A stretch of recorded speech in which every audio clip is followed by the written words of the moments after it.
Assalamualaikum warahmatullahi wabarakatuh. Halo adik-adik semuanya, salam smart. Jumpa lagi bersama Mbak Melvin.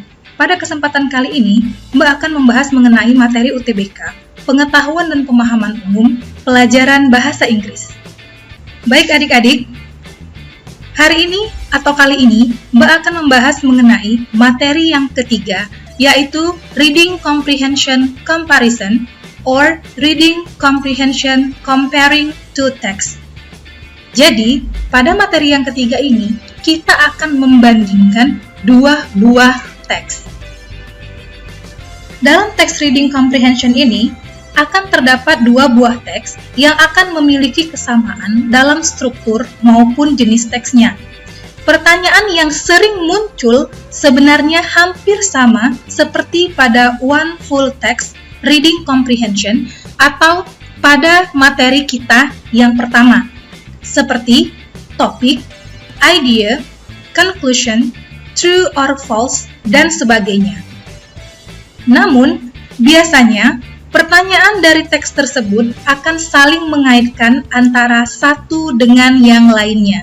Jadi, pada materi reading comprehension comparison ini, kita akan tertuju kepada dua teks.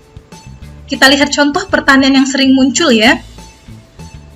Yang pertama adalah, the topic discussed in both passages is, the statement about text A and text B is true in that they both, or both passages are similar in that they are.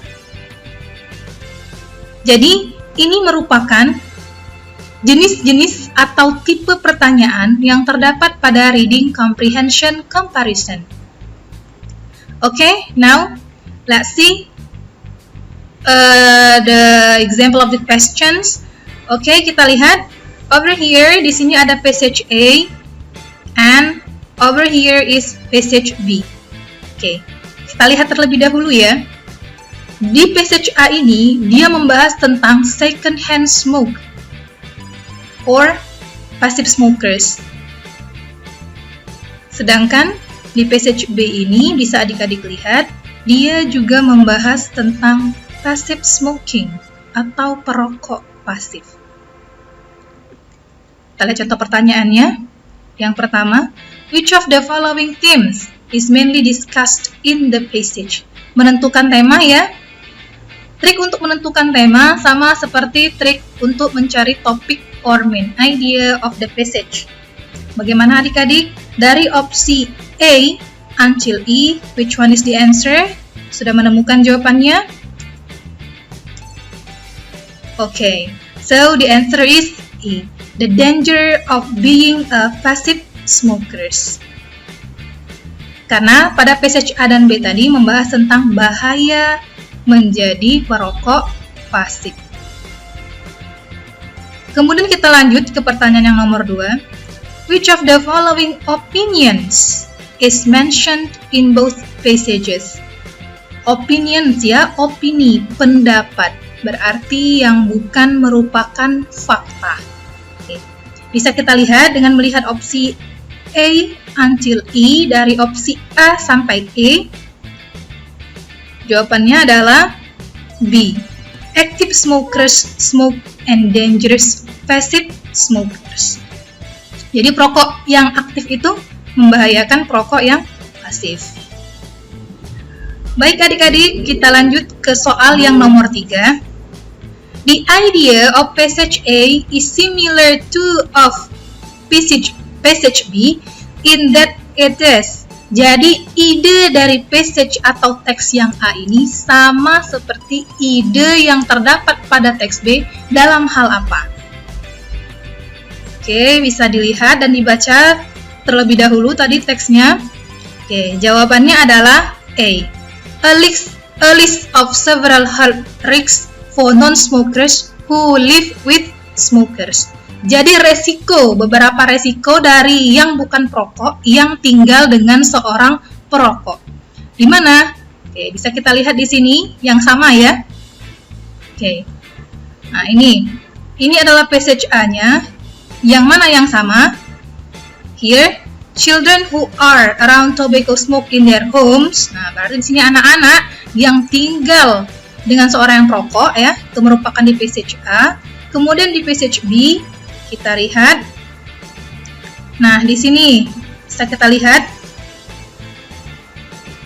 the risk of lung cancer in non-smokers exposed passive smoking. Nah, berarti di sini juga masih tentang nyambung ke yang tinggal dengan perokok aktif tadi ya. Nah, atau di sini bisa dilihat dari paragraf yang terakhir, the effects are compounded when the child is exposed to passive smoking after birth. Oke. Oleh karena itu, mengapa jadi jawabannya yang nomor 3 ini tadi adalah E.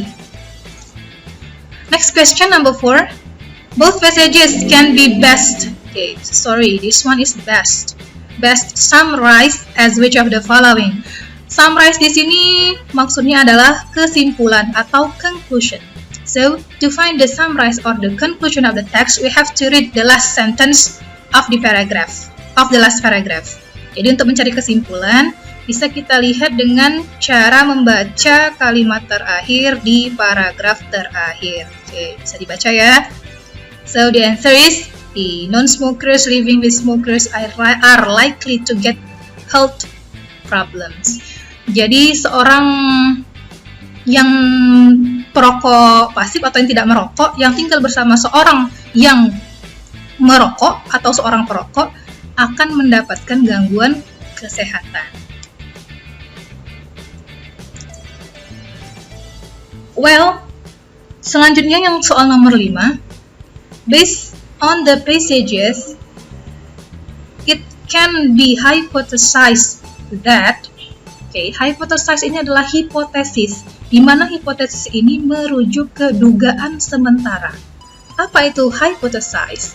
Hypothesize or hypothesis, which is the author's proposed idea of how or why something happened. Nah, jadi untuk mencari hipotesis ini ya, bisa dilihat, kita lihat dulu kira-kira dari hasil teks tadi, kira-kira yang bisa kita ambil dugaan sementaranya itu apa. Jadi jawaban yang tepat adalah E. Evidence of lung cancer, here is cancer will be greater in the baby of smoking mother.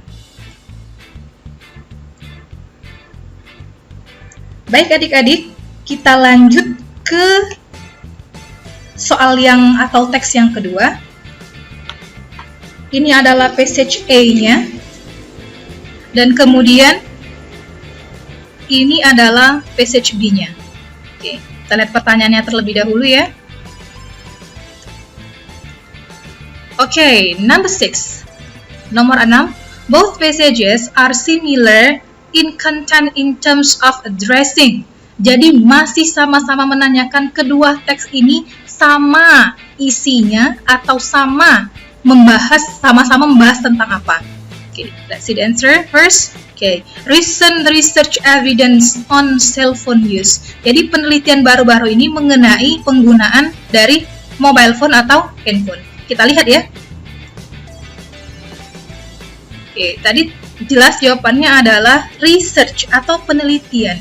Yang mana yang merupakan penelitian? Over here, you can see NCI, WHO, and then but several scientists, okay? And then an analysis published by University of Washington. Okay, jadi sudah jelas ya bahwa di teks A ini atau di passage A ini dia membahas mengenai research atau sebuah penelitian terkait mobile phone. Lalu, bagaimana dengan passage B? Apakah juga membahas mengenai penelitian terhadap mobile phone? Yes, of course. Let's see. A study published in the journal. Oke, berarti dari sini saja sudah bisa kita lihat bahwa kesamaan dari kedua teks ini adalah sama-sama membahas tentang penelitian mengenai kegunaan dari mobile phone atau cell phone. Next, number 7, nomor 7. Which of the following reflects opinions? Oke, lagi-lagi dia menanyakan mengenai opini, pendapat, berarti yang bukan merupakan fakta. Sudah jelas ya bahwa yang A, B ini sudah merupakan fakta. C juga, D juga. Jadi yang bukan merupakan fakta atau berupa opini adalah C. There are some type of biological effects from mobile phone exposure. Oke, baik. Selanjutnya, sama seperti soal yang sebelumnya, information in both passages may lead to a hypothesis that, lagi-lagi dia mencari dugaan sementaranya ya. Oke. Jawabannya adalah E. Regular use of mobile phone will increase biological defects not just in the brain. Jadi bukan sementara yang bisa kita ambil adalah bahwa penggunaan mobile phone secara keseluruhan itu bukan saja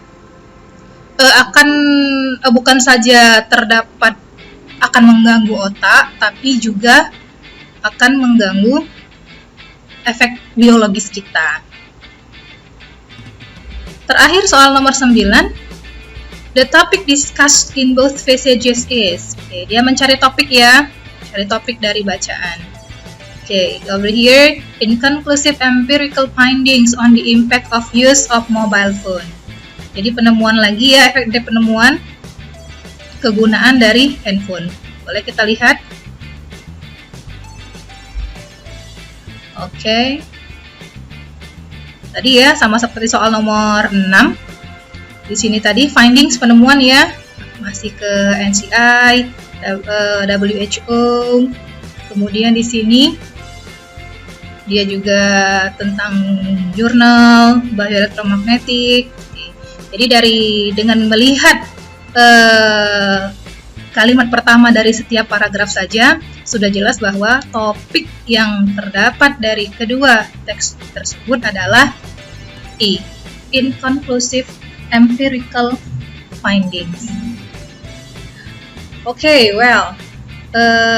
ini tadi merupakan jenis-jenis atau tipe-tipe soal yang terdapat pada reading comprehension comparison. Jadi sekali lagi Mbak jelaskan bahwa hypothesis itu merupakan proposed idea of how or why something happened. Jadi berisi tentang dugaan sementara. Oke adik-adik, bagaimana pada materi yang ketiga ini? Semoga bermanfaat ya. Mbak cukupkan sampai di sini terlebih dahulu. Terima kasih. Wassalamualaikum warahmatullahi wabarakatuh. Terdepan dalam prestasi, terdepan dalam prestasi.